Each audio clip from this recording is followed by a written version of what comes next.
Qui a entendu balandi na biso Kandila TV na ye lisusu na ye mokola lelo ndeka na lobaki ka ba dimanche na mosala bénédiction ba mission oyo ekoya pona ko talisa ba vérité pourtant on est balbaka tangu ifueni tangu ekoki oyo mokili fo ye ba vérité oyo bino ba yindi fo ba vérité oyo bino ba yindi fo la muka bambote na bino na bandako na bino bambote penza donc na sûr que balongo bakoko bazobatela bino na misala yoki na malamu bafoyele yoki na malamu na bana baza malamu donc bambote na bino oyo na Kandila TV boboso mi love after bambote boboso mi love coordinateur ya Kandila TV after bambote belé manager ya Kandila TV boboso mi love after bambote belé Kandila TV équipe mon Kandila TV after bambote belé kala mingi peut-être toujours yamba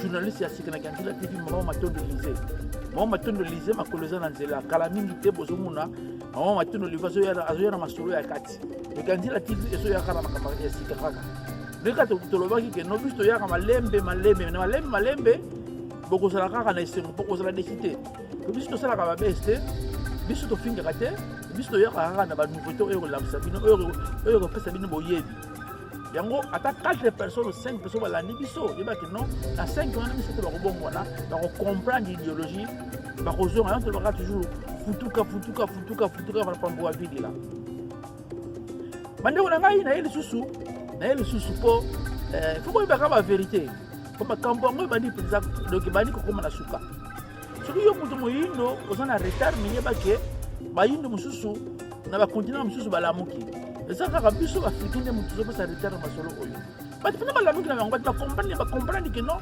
makambo ngo somo mama lokuta eza makambo ya lokuta donc mpona kobanda naza na esengo bandeko na biso baaméricain bacomprendre bandeko na biso baaméricain baboyi yesu kristo bandeko na biso baaméricain baboyi image wana jésus balingi yango te balobisisitaka te balobi makambo oyo mwana nzambe esalaka te baboyi makambo wana surtout mais mponga naloba te bolanda image. Now, this have no place in God's house. Amen.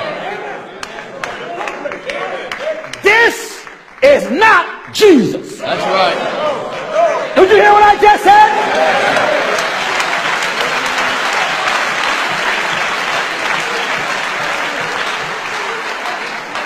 He ain't Jesus. No. And he sure ain't Jesus. That's right.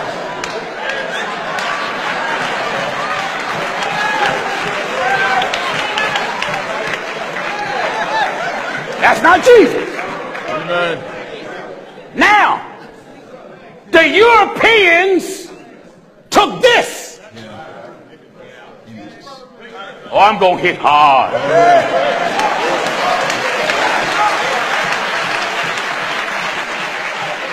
Baal prophets took this and made it look like them. And then use scripture. Servants, obey your masters. That's right. And taking that scripture, they manipulated and made themselves that master that the Bible was talking about. That's right. So if you want to talk about terrorism,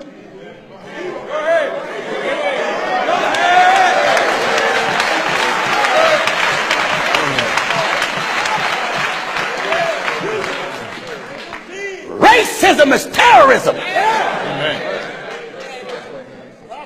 If you got me looking up to white people Go ahead. to think they are superior and look down at myself as a black man to teach me that I'm inferior, that is terrorism. Terrorism. Some of you are bowing in the name of the Father, in the name of the Son, Yeah. in the name of whose son is this? Whose son is that?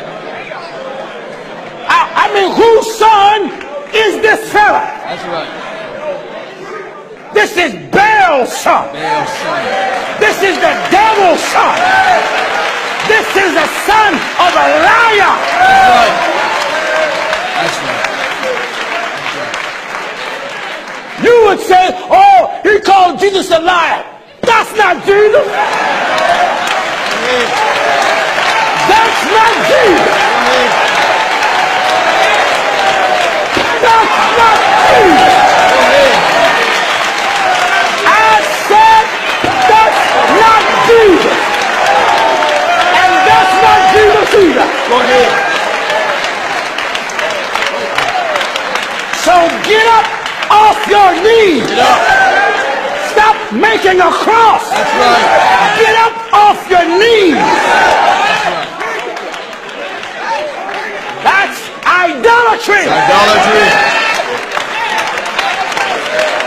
Hallelujah.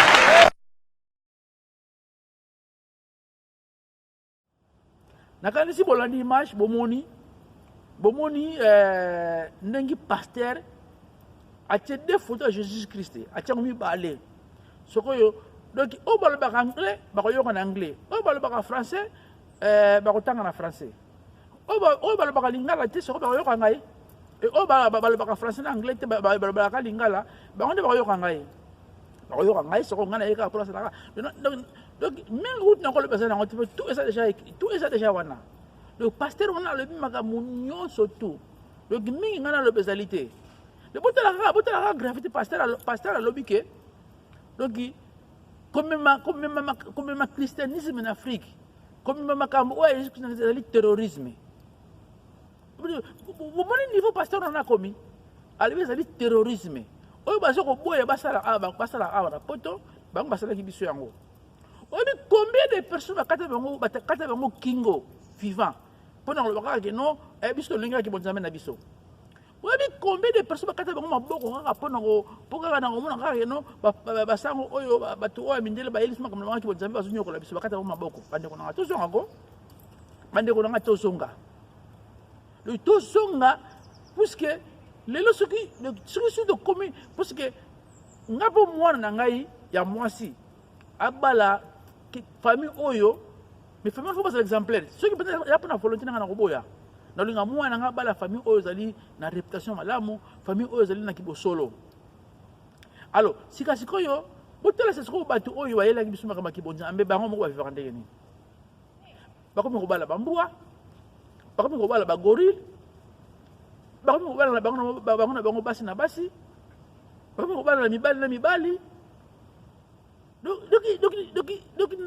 c'est impossible donc bango moko kaka mutu ba créer l'église de Satan ba yeli biso ko c'est ça mutu moyindo mais awa na poto to ça l'église o bengi église de Satan bango badoraka penza Satan mutu anzame na bango donc ozomona ki biso bayindo ndeka ba milaki biso na bango ya christianisme na bango ba bible na bango ba coran na bango ba torah na bango na ki bonzame na bango ba Yesu Kristo no banani ndeka ba memeli biso ki lesbienne to accepter ngo lelo ki lesbienne je place na Congo je place na Afrique fandi kitoko ndeka ba memeli biso makambo na bango ya politique na bango ba diriger biso ndeka ba memeli ki pede e fandi lelo donc pose na poste malamu na gouvernement na biso ezala na Angola ezala na Cameroun ezala na Congo Brazzaville partout faut la homosexuel pose la penza mutu mo tabela la jipe malili o melaka ba chafani chaque jour faut la formation bande ko ça passe donc biso ba yindo donc nga bi donc il faut to songa na système ya ba indien ki ba ko na bango ki bonzame na bango faut to songa na système ya ba coréen tous les coréens ki bonzame na bango politique na bango système na bango faut to songa na Chine le lodo ki Chine donc kaka ki bo bango donc ba biloko pamba na ba christianisme ba biloko pamba bango sala kuna te Beaucoup de sur les blocs parce que Baratu Banango semble à Mama Yesu Oyo Nini et Salam en Afrique. Et pour nous tous en Angola, tant on donc n'a pas compris l'idée. Pas de Gonangaï, donc Mingi n'a pas le bezalité. Donc on a pour l'andi vidéo pour tous en Afrique basé en Angleterre, Afrique basé na pays anglophone basé belé, Afrique basé en Europe basé français. Alors au basé en Allemagne basé français en Angleterre, pas au Ghana lingala. Donc il faut to zonga donc mundele ye monga salaki makabona ko ko la vérité je suis comme tout moyindo ko ko mona mundele na kizengi eza neti lelo nga so nalobi ke nga nempiangu naza na ngai mwana mama na biso te badokta nga balokotanga na balabala badokta ngai ali yo soko ozoba na kosi yo nenga mokolo mama na nga alobi ke no mwana oyo nabota ye te mwana oyo aza mwana ser na ngai bi mwana nalokotaki na balabala lokola azalaki mwana moke akomaka mwana na ngai ali yo soko moto alibanda lobi ote eza yango te bakosi biso po motu wana ye moko jésus oyo asalaka filme alobi ke bolongola bafoti na bandako na bino eza nango bango balikuta eza nango ngai naza nanga mutu normal naza nango homosexuel namelaka drogue na ngai namelaka cigarette na ngai namelaka masanga na ngai mais bino bayindi bolobiki azapesa liboma azokosa eza mfutima bamfute ye mawa mingi na mutu moyindo mawa mingi na mutu moyindo donc c'est dangereux c'est grave c'est dangereux donc ti bozopotana bolala so vidéo mosusu. Bonjour la population africaine. Je vous salue dans le nom puissant du Christ. Je fais cette vidéo pour m'adresser à tous les autorités africaines qui dirigent l'Afrique.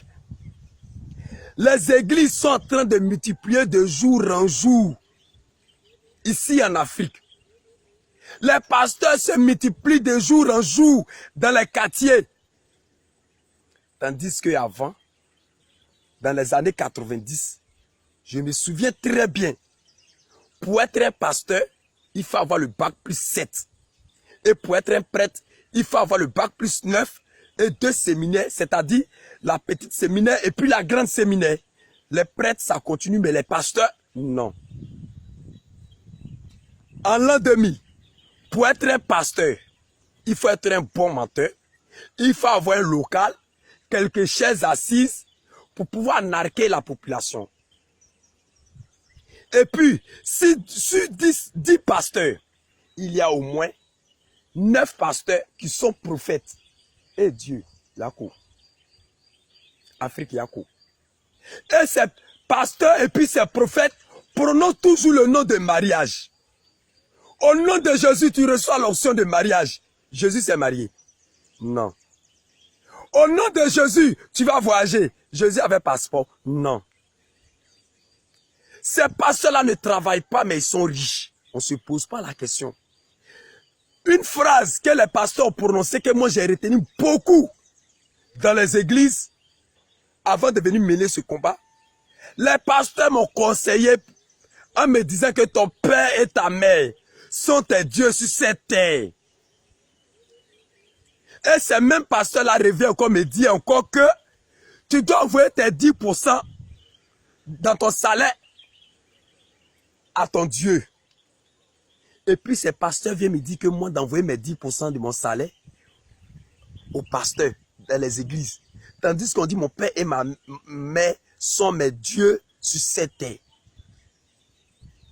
On abandonne nos mamans à cause des pasteurs. Oh! On abandonne nos parents. Ton père qui t'a mis au monde, le pasteur te dit les sorciers. Et puis tu suis le pasteur, tu l'appelles papa. Où est passée ta dignité? Ton père qui t'a scolarisé, jardin, CP1, jusqu'à quand tu as travaillé. Tu t'occupes du pasteur, tu construis une maison pour le pasteur, tandis que ton père, qui est ton Dieu sur cette terre, ta mère, qui est ton Dieu sur cette terre, n'a même pas un dortoir. Elle n'a même pas un poids attaché. Et ce pasteur continue de te multiplier pour dire que ton père et ta mère sont des sorciers. Quand le pasteur te dit ça, tu mets dans ta tête, quand tu fais rêve, c'est ta maman qui te poursuit. Tandis que les sorciers utilisent le corps de nous, nos mamans, nos parents, pour nous faire du mal. Là, nous, on va dire que c'est eux. Ces pasteurs sont un grand problème en Afrique.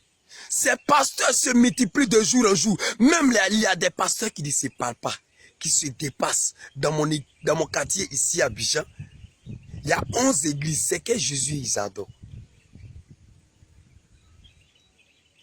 Les Africains, la jeunesse africaine, réveillez-vous. Réveillez-vous. Parce que le jour ton corps tombera, le pasteur sera riche. Mais il ne va jamais assister ton funérail dans ton village. Il met dans sa tête qu'il a perdu un client. Basta à Bana. tout à l'heure le direct pour dévoiler le secret des pasteurs. Partagez cette vidéo. N'ayez pas peur. C'est Dieu qui vit en moi. Et puis abonnez-vous sur ma page. Merci. Bon, donc, on a face à la Camerounais. Face à la Camerounais, ailleurs, donc, elle a les mêmes choses. Donc, tant que vous êtes là, pour que comme pasteur, il faut l'école biblique. Il faut la mouton maïele, il faut français, il faut la mouton maïele, il faut la pasteur. Pour la licence, il faut la lingomba, il faut la coquille. Il faut la moi bagage, il faut quelque chose. Mais le comme donc na bandako watu kuto basala bafumba na sima lingomba. Donc ndenga basali babar et basali mangomba. Quelle distraction. Le ko so peut retard na Afrique na ngomba babar na lingomba. Ça alcool na ki bonjambe ba christianisme et on te bon Afrique. C'est là comme souste. De pongi na pongi. Donc ta ki bonjambe ya christianisme de pongi na pongi. Aujourd'hui côté la musique na biso ma pesa sima papa pesa liboso aujourd'hui ça boye le lemo na yo leki le lemo na lengi aujourd'hui si boye ko ba bêtise na ba bêtise tolo baté ah mais non faut tout élément yango moni le biso ba nempiang tout telami to ko dévoiler ba vérité to so dévoiler tout ba ngana so pesa no ngana la samino ka ba image ko ba tout ba lobby ngako tuna lobby te donc batu ba lobby. Donc c'est dangereux. Donc tous allés sur une politicien à Longati na Congo, na Angola, na Congo Brazzaville, na Congo na Cameroun, na Gabon. Tout ça donc on va mettre na bango ba se permettre bango basala. Nous mettrons en place un système monétaire qui les fera prisonniers pour toujours et qui mettra leurs enfants en faute et en dette. Nous concentrerons leur attention sur l'argent et les biens matériels, afin que beaucoup ne se connectent jamais à leur moi intérieur. Nous utiliserons des métaux mous, des accélérateurs de vieillissement et des tranquillisants dans les aliments et l'eau, et aussi dans l'air. Les métaux les mèneront à ce qu'ils perdent leur intelligence. Il s'agit donc de l'aluminium, du cuivre, etc., à travers les chemtrails. Nous promettons de trouver un antidote dans nos nombreux domaines et nous les nourrirons avec plus de poison. Les toxines seront absorbées par leur peau et leur bouche, détruisant leur cerveau et leur système reproducteur. Les toxines seront cachées dans tout ce qui les entoure, dans ce qu'ils boivent, mangent, respirent et portent. Avec des images amusantes et des musiques, on leur apprendra que les poisons sont bons. Lorsque les femmes accoucheront, nous injecterons des toxines dans le sang de leurs enfants et nous les convaincrons que c'est pour les aider. On commencera le plus tôt possible quand leurs cerveaux seront encore jeunes. Nous prendrons leurs enfants avec ce qu'ils aiment, le sucré. Quand leur capacité d'apprendre aura été réduite, nous créerons des médicaments qui les rendront encore plus malades et qui causeront d'autres maladies, pour lesquelles nous créerons encore plus de médicaments. Nous utiliserons notre pouvoir pour les rendre dociles et faibles. Ils grandiront en étant déprimés, lents et en surpoids. Nous les distrairons avec l'impudicité, les plaisirs et les jeux. Ils feront ce que nous leur dirons. S'ils s'opposent, nous trouverons des moyens d'utiliser dans leur vie des technologies qui changent la conscience. Nous utiliserons la peur comme notre arme. Nous construirons leur gouvernement en établissant des animosités en leur sein. Nous aurons les deux côtés. Ils feront le travail pour nous et nous prospérerons grâce à leurs dettes et leur dur labeur. Si ça nous plaît, nous les ferons s'entretuer. Nous contrôlerons tous leurs aspects de leur vie et leur dirons quoi et comment penser. Ils seront occupés à s'entretuer jusqu'à ce que notre but ultime soit atteint. Nous continuerons à les faire vivre dans la peur et la colère par rapport à l'image et le son, et ainsi de suite. donc si bosomona ndenge bosomona donc ngango tu nasotala kaka na bi donc soki tozongi na bokoko na biso te tozongi na politique na biso te tozongi na religion na biso te tozongi na culture na biso te ndenge bonzambe na biso te donc 0/0 ata bochange baprésident 20 0/0 bangole bakalisaki nga na sangolo eti tokolasaki soki dusantos alongwe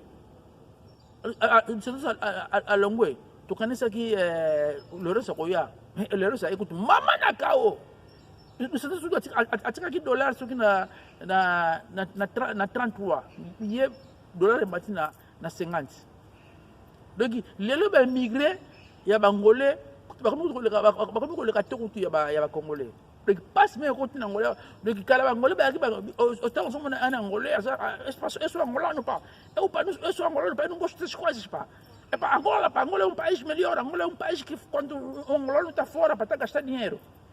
Mas lelo só quando $100 na Angola é grand prêtre. Donc prêtre de prêtre.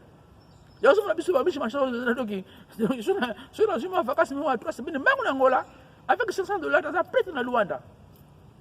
Donc bande ko nanga za mawatro.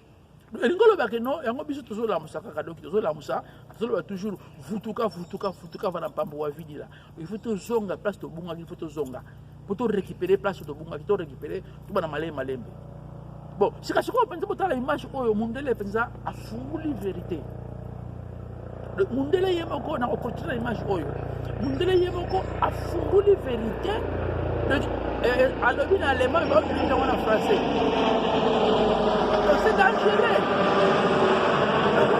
Alors ndenge bango ba prépara kuna bango ndenge basala afitambula ndenge modeli de fazala. To landa susu. Donc nasire bolandi image ya mundele. Donc ngasu na tala image mo miso kitangai.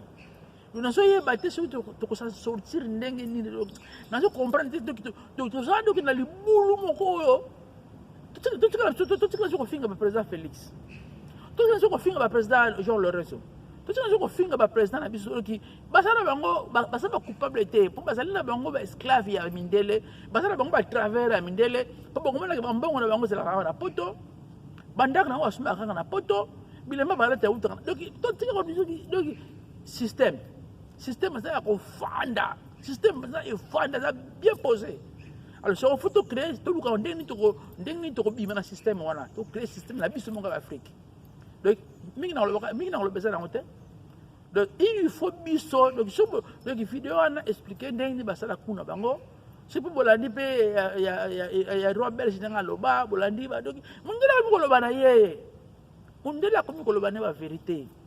Donc mutu moindo sika na ko finga biso sika na ko yima comment so ba demo bandoki donc to solo ba vérité ça vérité que non donc ki bonzambe oyo e comme Afrique nulle part makama oyo ya Jésus Christ de Nazareth ce qui est comme Afrique nulle part surtout lui to se retrouver un jour il faut to zonga na nzela na biso il faut to zonga na ki bonzambe ki bokoko na biso. Donc mikolo nga vanya na oyaka donc système mikolo na ya renje la TV na donc ce qui ba lobby ngana na laksibino ba lobby ngana na laksibino poto bomona ce qui football la muka donc minga walo balelo zalite donc ya mbote na mandako na bino mbuta muntu vient na pili vient penza ya palais vient na penza ya ndako vient penza ya inzo vient na baro sur voiture diampanga donc vient petit noza bango bakanisa ki eza bongo njo ko sala ngo bongo te monengi sisi comme une fois donc ezali masola nzambe na bana na ye ezali masola véritable nzambe na bana na ye petit nanga John Mpiango bomuni vient azo vibrer John Mpiango petit nanga Santos Malukisa le grand entraîneur malgré Mikolo mais petit nanga ya parler Santos Malukisa le grand entraîneur petit nanga juste petit nanga Joe Francisco ta slim petit nanga Joe Francisco ta slim ozomona les grands prêtres nanga zo vibrer Mikolo donc to zo vibrer penza ngombe Faustino na Belgique ngombe Faustino mera ye obele comme moto Faustino obele comme moto pour maman ye donc c'est mon mingi pour Faustino mas nanga Faustino a parlé obele comme moto pour maman na ye après 24 ans mera Rosine mobile na ye wala témoignage photo betango donc témoignage on photo betango na kanji la TV. Après 24 ans de séparation, mais bakutani nzola moko ya grave. Donc on saka makama tsamena bana na ye. Donc mingi ya kolobezalité donc ça nga ndeko na bino nempiango Misha Marciano nempiango mbote nanga na Manu Luvaka le grand prêtre Manu Luvaka mbote nanga na yemoko fret service le grand prêtre fret service Noëlla fret service olongo tinda colline ngola olongo tinda colline ça contacter Noëlla fret service Noëlla de Bundes master nga tongo Noëlla de Bundes Jean Kouketana yoko Jean Kouketana sona bokna makambo so banga po biki yo makambo yo okwana ote ya mona boka ete espoir mpova donc yo so banga mona boka binote so kina yela makambo ya contre attaque donc ya boye donc bino mpofo ba Jean Kouketana ko boka binote bino za penza batu penza ya christianisme bino penza niki vous allez penza donc bada penza ya donc ya fumu Yesu Kristo donc mi on va dire Bobo Sem Love match ça image rapide comme il faut frapper Bobo Sem Love match ça image rapide de là dimanche donc on va aller là na soir pendant pas et mati pour faire la moussa donc vous tout cas faut pas zonga ne moi là laisse moussa ne moi là moussa là ne moi là faut coller ça moussa là faut aussi on la TV il y a aussi des contenus dans la TV il faut pas seulement le caca ne lutonadio montema na biso sali ne lutonadio pour yeza aller charger la finance ya masolo kala tezo ya masolo sika mbuta chikeva olalisi musala mbuta chikeva musala fait ezonga po mikolo osali mo absent na média il faut mettre so na frapper sala kitoko donc mas fanana la muka poza kolala mas fanana la muka za kolala fo la muka donc mi ngolobezalité donc mbote na ngala bande ko to o bala na ngai respect na babone et quand il a TV respect na bino de boss la malamu tikate fumu kimbanga batela bino ba koko ba batela no ba longo ba batela bino